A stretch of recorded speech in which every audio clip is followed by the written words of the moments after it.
기도하겠습니다. 하나님 아버지, 하나님은 참 우리를 사랑하시되 끝까지 사랑하시는 분임을 절감할 수 있습니다.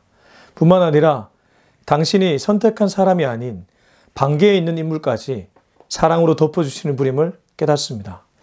우리 주변에 하나님이 그렇게 포용하고 안아주는 사람들이 있다면 나도 하나님의 눈으로 그들을 볼 수 있게끔 도와주시고 나만 사랑받는 사람이 아니라 그도 하나님의 사랑의 눈으로 보는 인물임을 기억하고 서로 사랑하며 살아가는 우리 모두가 되게 하여 주옵소서. 예수님의 이름으로 기도합니다. 아멘. 네, 오늘은 창세기 25장 1절에서 18절까지입니다. 창세기 25장 1절에서 18절 같이 읽겠습니다. 아브라함이 후처를 맞이하였으니 그의 이름은 그두라라. 그가 시므란과 욕산과 무단과 미디안과 이스박과 수아를 낳고 욕산은 스바와 드단을 낳았으며 드단의 자손은 아수르 족속과 르두시 족속과 르움미 족속이며 미디안의 아들은 에바와 에벨과 한옥과 아비다와 엘다아이니 다 그두라의 자손이었더라. 아브라함이 이삭에게 자기의 모든 소유를 주었고 자기 서자들에게도 재산을 주어 자기 생전에 그들로 하여금 자기 아들 이삭을 떠나 동방곳 동쪽 땅으로 가게 하였더라. 아브라함의 향년이 175세라. 그의 나이가 높고 늙어서 기운이 다하여 죽어 자기 열조에게로 돌아가며 그의 아들들인 이삭과 이스마엘이 그를 마므레 앞 헷 족속 수알의 아들 에브론의 밭에 있는 막벨라 굴에 장사했으니 이것은 아브라함이 헷 족속에게서 산 밭이라. 아브라함과 그의 아내 사라가 거기 장사되니라. 아브라함이 죽은 후에 하나님이 그의 아들 이삭에게 복을 주셨고 이삭은 브엘라헤로의 근처에 거주하였더라. 사라의 여종 애굽인 하갈이 아브라함에게 낳은 아들 이스마엘의 족보는 이러하고 이스마엘의 아들들의 이름은 그 이름과 그 세대대로 이와 같으니라. 이스마엘의 장자는 느바요시요 그 다음은 게달과 아브엘과 미스함과 미스마와 두마와 마사와 하닷과 데마와 여둘과 나비스와 게드만이 이들은 이스마엘의 아들들이요 그 촌과 부락대로 된 이름이며 그 족속대로는 12 지도자들이었더라. 이스마엘은 향년이 137세의 기운이 다하여 죽어 자기 백성에게로 돌아갔고 그 자손들은 하윌라에서부터 아수르로 통하는 애굽 앞 술까지 이르러 그 모든 형제의 맞은편에 거주하였더라. 아멘. 네, 오늘은 창세기 25장 1절에서 18절까지의 말씀입니다. 오늘 말씀에는 족보가 나옵니다. 왜 제가 창세기에는 톨레도시라고 불리는 족보가 군데군데 나온다고 말씀드렸지 않습니까? 이 족보가 기록된 것은 이 족보를 기점으로 단락이 구별되기도 하고 족보에 눈길이 가는 이유는 약속의 족보와 그렇지 않은 족보를 보여줌으로써 하나님이 약속의 계보를 어떻게 이어가는지를 우리는 알아챌 수 있습니다. 뿐만 아니라 생명 번성에 대한 하나님의 메시지가 그 안에는 숨겨져 있습니다. 특별히 이스마엘의 족보, 오늘 25장 12절에서 18절에 보면 이스마엘의 족보가 나오는데 이 족보는 약속의 계보가 아니라 아브라함이 하갈이라는 여종, 사라의 여종에게서 낳은 아들이지 않습니까? 반개라고 할 수 있습니다. 약속 밖에 있는 인물들이죠. 그럼에도 불구하고 하나님이 그에게도 함께 하셨고 축복하셨고 생명을 번성케 하셨고 한 국가를 이루게끔 만드셨습니다. 물론 지금은 이스마엘의 후예라고 볼 수 있는 아랍 계통의 사람들이 이스라엘과 철천지 원수처럼 싸우기 때문에 이걸 꼭 좋은 얘기라고 할 수는 없겠지만 한 가지는 분명합니다. 하나님은 결국 반개에 있는 사람들까지 포용한다는 것이죠.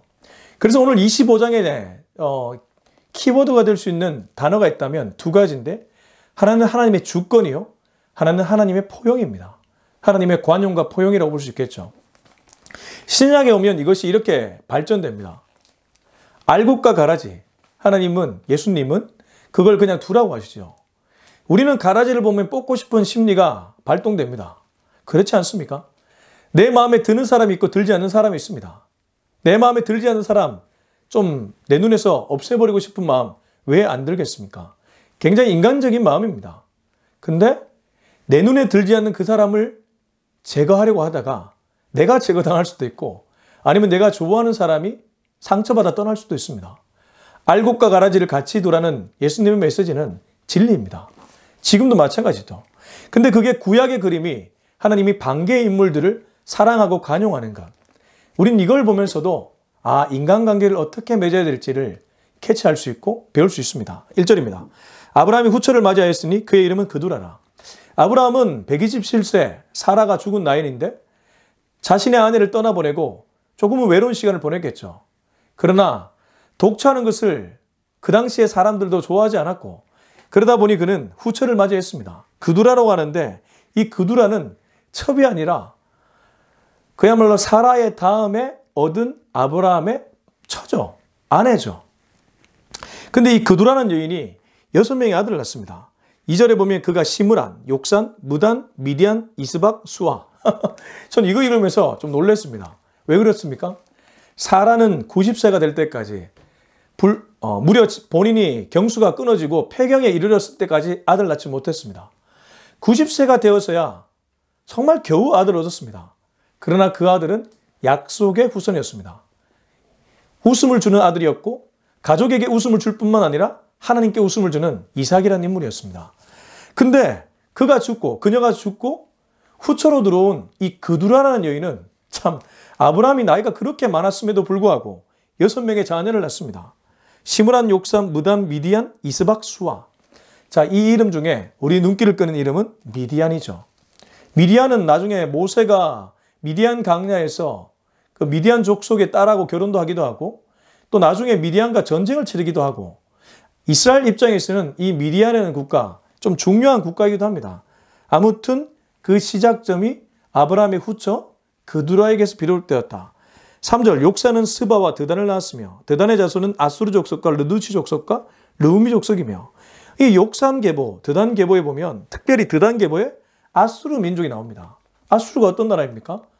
훗날 남북이 분열돼 남유다와 북이스라엘 왕국이 BC 722년경에 아수르에 의해 침략당하고 찬탈당하지 않습니까?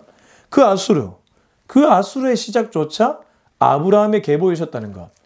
그러고 보면 결국 거슬러 올라가면 하나로 연결된다는 것이죠. 하나님의 손에 모든 것이 있었다는 것을 창세기 기자는 얘기해주고 있습니다. 여러분, 우리의 원수들 있죠. 우리와 가까운 사람들 중에 철천지 원수 같은 사람들도 거슬러 올라가면 다 하나님의 손아귀에 있습니다.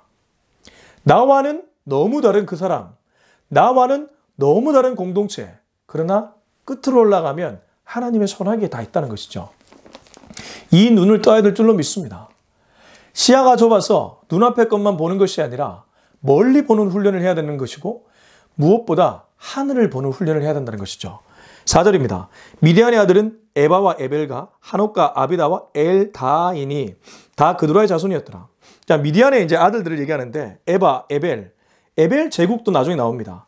하녹과 아비다, 엘다, 이름도 어렵네요. 아무튼 이들조차 다 그두라의 후손들이었다. 5절 아브라함이 이삭에게 자기의 모든 소유를 주었고 4절까지 1절부터 4절까지는 그두라와 관련된 메시지였다면 5절에서 창세기 기자는 전환해서 이삭을 주목합니다. 그리고 아브라함이 이삭에게 자기의 모든 소유를 주었다고 얘기합니다. 아브라함 입장에서 모든 자녀들이 똑같다고 보여지지 않았죠. 이 무슨 말이냐면 자녀들에게 나눠주고 싶은 마음 부모라면 다 있습니다. 근데 이삭을 보는 눈은 특별했다는 것이죠. 그래서 제가 앞서 이 본문을 읽을 때 하나님의 주권과 하나님의 관용이라는 표현을 썼습니다. 여러분, 누군가가 특별히 나의 주인이나 나의 부모님이 내가 공동체를 섬긴다면 그 공동체의 최고 결정권자가 편애를 한다면 우리는 상처받습니다. 왜 공정하지 못한가? 왜 공평하지 못한가? 부모님조차 자녀들이 많을 때 어떤 아들한테는 좀 많이 유산해주고 또 어떤 딸이나 아들한테는 좀 적게 유산하면 나머지 아들, 딸들이 열받지 않겠습니까? 근데 따지고 보면 그거 내 거 아니거든요. 부모가 땀 흘려 일군 재산이고 부모가 결정할 수 있는 문제거든요. 그렇지 않습니까? 네. 이 메시지 들으면서 아마 불이익을 당한 분들이라면 기분이 언짢으실 수도 있을 것 같아요. 그런데 곰곰이 생각해 보면 맞습니다. 하나님 입장에서 약속의 계보를 선택하고 그렇지 않은 계보를 선택하지 않은 것, 그렇지 않은 계보에 있는 사람들은 불평이 있을 수 있잖아요. 왜 나는 선택받지 못합니까? 나는 태어나면서부터 왜 이스마엘입니까? 나는 왜 여종의 아들로 태어났습니까? 내가 태어나고 싶어서 태어났습니까? 이런 질문 던질 수 있잖아요. 근데 하나님 입장에서는 야, 그건 나의 주권이야. 너희의 시작 자체가 내가 선택해서 이루어진 일이야. 이렇게 말하면 할 말이 없습니다. 결국 성경을 읽는 중요한 눈 중에 하나가 주권입니다. 주권. 아브라함의 주권은 무엇입니까? 이삭이라는 나의 첫 번째 아내 사라에게서 태어난 약속의 계보, 그에게 자기의 전 재산을 물려주는 것, 그건 아버지의 주권이요 아브라함 당신의 주권이었습니다. 그러나 동시에 주권 다음에 관용이 나옵니다. 6절입니다. 자기 서자들에게도 재산을 주어 자기 생전에 그들로 하여금 자기 아들 이삭을 떠나 동방 곧 동쪽 땅으로 가게 하였더라. 저는 6절을 읽으면서 무릎을 치게 되었습니다. 이 당시 이 고대 근동사에 어떤 의미에서 원시 시대라고 불릴 수 있는 이때에서도 갈등을 약화시키기 위해, 미연에 방지하기 위해 아브라함이 나름의 지혜를 짜냈다는 것을 볼 수 있었기 때문입니다. 이삭에게만 주면 나머지 아들, 그두라의 후손들, 그두라의 자녀들 열받았지 않겠습니까? 그래서 그는 그들에게도 어느 정도의 재산을 주었습니다. 그리고 생전에 그들로 하여금 자기 아들, 왜 하필이면 자기 아들이라는 표현을 쓸까요? 그만큼 아브라함이 이삭을 아꼈다는 것을 우린 엿볼 수 있습니다. 자기 아들 이삭을 떠나 동쪽 땅으로 가도록 만들었습니다. 갈등을 미연에 방지시키려고 아버지가 작업을 한 것이죠. 사전 작업을 했습니다. 사실 이 시대에도 유산 문제로 크고 작은 분쟁들이 있습니다. 부모의 재산이 많으면 많을수록 자식들끼리 미묘한 신경전이 있죠. 현명한 부모라면 오늘 이 본문을 좀 심각하게 읽을 필요가 있습니다. 부모 입장에서는 믿음이 가는 아들이 있고 딸이 있습니다. 또 그렇지 않은 아들과 딸이 있습니다. 더 주고 싶은데 더 줬다가 이 아이가 자기 개발도 하지 않고 오히려 부모가 잃은 부를 잃어버릴까 봐 많이 주지 못하는 자녀도 있을 것이고, 또 손가락이 아픈 자녀도 있을 것입니다. 부모 마음을 자녀들이 어떻게 알겠습니까? 저도 부모가 되어보니까 조금 부모 마음을 알겠더라고요. 그러나 모르지 않습니까? 지금 아브라함 입장에서는 이삭과 그두라의 품에서 태어난 자녀들을 보면서 정말 마음이 싱숭생숭 여러 가지로 복잡했을 것입니다. 그러니까 미연에 그걸 방지시키려고, 갈등을 방지시키려고 이런 작업을 했던 것이죠. 7절, 아브라함의 향년이 175세라. 아브라함은 175세에 죽었습니다. 사라보다 꽤 오랜 기간을 더 살았다는 것을 알 수 있죠. 그러나 그는 말년에 하나님이 자녀 번성의 축복을 주셨습니다. 이스마엘 얻고 이삭 얻을 때까지 참 힘들었습니다. 그러나 이후에 그두라라는 여인을 통해서 이렇게 많은 자녀들을 얻게 했고 손주들도 보게 하셨으니 그는 약속의 하나님이 얼마나 신실하신지를 생애 말년에 알게 되었을 것입니다. 여러분, 그렇습니다. 하나님의 때와 우리의 때가 달라서 우리가 실망하게 되고 우리가 무언가 마음이 불편할 때가 있지만 기다리면 하나님은 역사합니다. 우리 인생을 들여다보면 그런 경우가 적지 않았지 않습니까? 저는 지금도 그러합니다. 제가 유학을 가려고 그렇게 애를 썼지만 하나님은 비트셨고, 그리고 이렇게 하려고 했는데 그것도 비트셨고, 모든 과정들이 내 뜻대로 되지 않았습니다. 근데 지금 생각해 보면 내 뜻은 아닌데 기가 막히다. 하나님이 어떻게 이렇게 만들어 가실까? 라는 탄성이 나올 때가 한두 번이 아닙니다. 제가 긍정적 세계관을 갖고 있어서 이런 거 아닙니다. 가만히 보니 하나님의 시계, 하나님의 퍼즐, 하나님의 그림이 너무 대단하다는 생각이 들었기 때문입니다. 저만 그렇게 했습니까?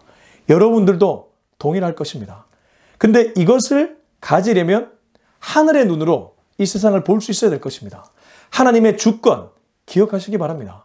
하나님의 관용 기억하시기 바랍니다. 방계조차 결국 재산을 주어 그들에게 살아갈 땅을 허락하시는 하나님.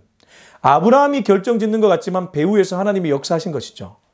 이런 것이 하나님의 성품을 드러내 보여주는 말씀이라고 볼 수 있습니다. 8절, 그의 나이가 높고 늙어서 기운이 다하여 죽어 자기 열제계로 돌아가며 그의 아들들인 이삭과 이스마엘이 그를 마므레 앞 헷족속 소알의 아들 에브론의 밭에 있는 막벨라 굴에 장사했으니. 자, 그가 나이가 늙어서 열조 조상에게로 돌아갔다고 합니다. 근데 9절에 보면 그의 장사한 장소가 어디입니까? 막벨라 굴. 이 막벨라 굴은 앞서 아브라함이 샀던 땅이죠. 에브론이라는 인물에게 샀던 땅이죠. 그리고 사라를 묻었던 곳이죠. 우리가 왜 부모님 돌아가시면 양지 바른 곳에 묻을 때 그 엄마와 아버지를 같은 곳에 묻을 때가 있잖아요. 지금도 우리 주변에 보면 그런 묘지가 있는데 그런 것처럼 아브라함도 자신의 아내가 묻었던 그 막벨라 굴에 묻히게 되었습니다. 근데 저는 이 막벨라 굴 말씀드릴 때 이 얘기했습니다. 예수님이 신약시대에 와서 제자들에게 내가 영원히 거할 처소를 예비하러 간다고 했습니다. 그때 제자들은 그걸 못 알아채고 주여 어디 가시나이까? 꺼바디스 도미네. 근데 예수님은 그들이 거할 영원한 처소를 예비하러 가셨죠. 마치 그런 것처럼 아브라함이 샀던 이 막벨라 굴. 육신의 눈으로 보면 사라가 묻혀있고 본인이 묻힌 곳이지만 영적인 눈으로 보면 이 구절을 영적으로 해석하면 이건 먼 훗날 우리 모두가 갈 본향을 가리킨다고 볼 수 있습니다. 그렇게 적용할 수 있다는 것이죠. 저와 여러분도 결국 막벨라 굴에 묻힐 것입니다. 이 막벨라 굴을 우리 모두가 묻힐 영적 본향으로 본다면 이곳은 천국이라고 볼 수 있겠죠. 아브라함은 자기의 일을 다하고 결국 열조에게로 돌아갔고 아내가 묻혔던 바로 그곳으로 돌아갔습니다. 우리로 치면 우리 모두가 죽으면 다 같이 갈 그곳에 갔다는 것이죠. 10절 이것은 아브라함이 헷 족속에게서 산 밭이라 아브라함과 그의 아내 사라가 거기 장사되니라. 아브라함이 죽은 후에 하나님이 그의 아들 이삭에게 복을 주셨고 이삭은 부엘라헤로이 근처에 거주하였더라. 저는 이 11절을 읽으면서 이 생각이 들었습니다. 하나님은 정말 디테일하시구나. 아브라함에게만 복을 주는 것이 아니라 아브라함의 죽음 이후에 이삭에게도 복을 주셨다. 달리 말해 이삭을 세밀하게 보살피셨다는 것이죠. 아브라함 죽기 전 이삭의 아내를 구했습니다. 엘리에셀을 통해서 리브가라는 아주 아리따운 여인을 구했습니다. 뿐만 아니라 복을 주셨다고 기록하는데 이 복은 물질적 풍요와 여러 가지 복을 다 포함하는 것이겠죠. 그만큼 하나님은 아브라함만을 사랑한 것이 아니라 약속의 계보 전체를 눈여겨보고 사랑했다는 것이죠. 저는 가끔 이런 생각을 합니다. 윗대에 너무나 유명하고 또 존경할 만한 목회자분들이 계셨습니다. 교회 리더들이 있었습니다. 목회자뿐만 아니라 장로님들이나 중직자분들 중에도 참 교회에 혁혁한 공을 세우신 분들이 있습니다. 그런 분들을 볼 때 발 뒤꿈치도 따라가지 못하는 제 모습을 보면서 한탄할 때가 있습니다. 그러나 그건 저의 한탄이고 하나님은 신실하셔서 아마 세대를 이어가면서 역사할 것입니다. 여러분, 이때부터 지금까지 기독교의 역사는 이어져 왔습니다. 하나님의 놀라운 손은 지금도 역사한다는 것입니다. 그러므로 낙담하지 마십시오. 그러므로 좌절하지 마십시오. 그러므로 자기의 실력 없음에 너무 답답해하지 마십시오. 우리가 실력은 없을 수 있겠지만 하나님은 여전히 살아 역사하시는 분입니다. 중요한 것은 나의 눈이 하나님께 고정하는 것입니다. 고정되는 것입니다. 그렇게 고정되기만 하면 하나님은 여전히 그 사람과 그 공동체를 통해서 일하신다는 것이죠. 아브라함에게 복을 주신 하나님. 그러나 아브라함 대에 끝난 것이 아니라 이삭에게도 이어졌다는 것. 여러분 놓치지 마십시오. 12절입니다. 사라의 여종 애굽인 하갈이 아브라함에게 낳은 아들 이스마엘의 족분을 일하고 이제 드디어 이스마엘의 톨레도시 나오네요. 13절 이스마엘의 아들들의 이름은 그 이름과 그 세대대로 이와 같으니라. 이스마엘의 장자는 느바요시요 그 다음은 게달과 압벨과 미삼과 미스마와 두마와 마사와 하닷과 데마와 여둘과 나비스와 게드마니 이들은 이스마엘의 아들들이요 그 촌과 부락대로 된 이름이며 그 족속대로는 12 지도자들이었더라. 이스마엘은 향년 137세에 기운이 다하여 죽어 자기 백성에게로 돌아갔고 그 자손들은 하윌라에서부터 아수르로 통하는 애굽과 술까지 이르러 그 모든 형제의 맞은편에 거주하였더라. 자, 이스마엘의 계보를 얘기해 주는데 이스마엘도 한 부락을 이뤘습니다. 16절을 보면 이들은 이스마엘의 아들들이요 그 촌과 부락대로 된 이름이며 촌락을 이루었습니다. 우리 과거에 왜 부락과 촌락 이런 표현 쓰지 않았습니까? 한 족속을 이루었다는 것이죠. 이스마엘 그렇게 될 것이라고 하나님은 약속하셨고 그 약속이 약속의 계보가 아닌 반계에도 그대로 이루어졌다는 것을 이 구절은 얘기해 줍니다. 뿐만 아니라 이스마엘은 향년 137세의 기원이 다여 자기 백성에게로 돌아갔다고 하는데 나름 장수의 축복도 누렸습니다. 적어도 사라보다는 더 살았잖아요. 137세면. 그리고 18절에 보면 그 자손들은 하일라에서부터 아수르로 통하는 애굽 술까지 이르러 그 모든 형제의 맞은편에 거주하였더라. 저는 이게 약간 의미심장한 구절이었습니다. 18절에 보면 그 형제의 맞은편에 거주했다. 왜 하필 맞은편이었을까? 아마도 훗날 이 계보들이 이스라엘의 대척점에 서게 될 것을 은근히 암시하는 것은 아닐까, 이런 생각도 들었습니다. 어찌됐든 하나님은 이스마엘 계보까지 이렇게 번성할 수 있도록 도와주셨고 역사하셨습니다. 그래서 오늘 말씀의 두 가지 키워드는 하나님의 주권과 하나님의 포용이었습니다. 여러분, 하나님은 우리의 계획, 우리의 생각과 다르게 주권적으로, 정권적으로 역사할 수 있는 분입니다. 그리고 나는 저 사람 사랑하면 안 될 것 같은데 왜 저 사람까지 하나님 사랑하시냐, 이런 생각이 들 정도로 당신의 주권대로 일하시는 분입니다. 그러나 그 주권 아래에는 하나님의 관용이라는, 하나님의 넓은 사랑이라는 또 다른 성품이 녹아져 있습니다. 그렇기 때문에 오늘 말씀의 결론은 알곡과 가라지를 함께 두라는 것입니다. 여러분, 가라지 뽑다가 알곡 뽑혀 나갑니다. 가라지 뽑다가 알곡 하나라도 잃으면 우리가 한 일은 잘한 일이 아닙니다. 하나님 앞에서 가라지 같은 인생이 되지 않기 위해 애써야 될 것이고, 혹여 알곡이 뽑아져 나갈까 봐 한 영혼도 조심스럽게 바라보고 다가가는 저와 여러분이 되었으면 좋겠습니다. 반개까지 사랑하신 하나님, 약속 계보 밖에 있는 영혼들까지 사랑하신 하나님, 이 하나님의 눈을 갖고 오늘 내게 맡겨진 그 일을 감당하고 그 영혼들에게 대할 수 있는 저와 여러분이 될 수 있길 예수님의 이름으로 축원합니다. 기도하겠습니다. 이 시간 기도할 때 하나님께 이렇게 기도하겠습니다. 주님, 나도 모르는 사이에 교만이라는 질병이 찾아왔습니다. 나는 하나님께 선택받아서 하나님의 사랑을 받지만 저 사람에게 왜 하나님이 은혜를 베풀고 사랑을 베풀까? 그런 의문이 있을 때가 있었습니다. 오늘 본문을 통해 완벽하게 해결되었습니다. 주님은 나만을 사랑하는 분이 아니라 저 사람까지, 내가 싫어하고 내가 미워하는 저 사람까지 사랑할 수 있는 분임을 받아들이는 내가 되게 하여 주시옵소서. 그래서 하나님, 알곡과 가라지를 그대로 두라고 말씀하셨던 예수님의 말씀을 붙잡고 평생을 그 말씀을 진리로 삼고 살아가는 내가 되게 하여 주옵소서. 우리 이 기도 제목 가지고 주님 이름 한번 찾고 간절하고 뜨겁게 기도하겠습니다. 주여! 하나님 아버지, 감사합니다. 오늘 이 메시지를 통해서 하나님이 얼마나 신실하시고 얼마나 넓게 사랑하시는 분임을 절실히 깨닫게 되었습니다. 주님, 나는 좁쌀 같습니다. 나는 나에게 잘해주는 사람은 사랑하지만 나에게 잘해주지 않고 이유 없이 미운 사람들도 있습니다. 그러나 그런 사람조차 우리 주님의 눈으로 볼 수 있도록 나의 눈을 뜨게 하여 주시옵소서. 하늘의 눈으로 세상을 볼 수 있기를 원합니다. 하나님, 나도 모르게 나에게 잘해주는 사람에게는 나도 잘해주지만 나에게 못해주는 사람에게는 못해줄 뿐만 아니라 꿀밤한데 지어받고 싶은 마음이 왜 이렇게 드는지 모르겠습니다. 주여, 그런 마음을 꺾어주시옵시고 알곡과 가라지를 그대로 두라고 말씀하신 예수님의 음성을 날마다 묵상하는 내가 되게 하여 주시옵소서. 그래서 하나님 아버지, 알곡 한 영혼이라도 잃어버리지 않는 우리 모두가 되게 하여 주시옵소서. 이제는 우리 주 예수 그리스도의 은혜와 하나님의 다함없고 넓고 깊은 그 사랑과 성령의 위로하심, 교통하심, 교제하심이 오늘 이 메시지를 듣고 평생토록 알곡과 가라지를 함께 두라는 우리 주 예수님의 음성을 붙잡고 살아가기로 다짐하는 우리 모두의 머리 위에 지금부터 영원토록 함께하기를 간절히 축원하옵나이다. 아멘.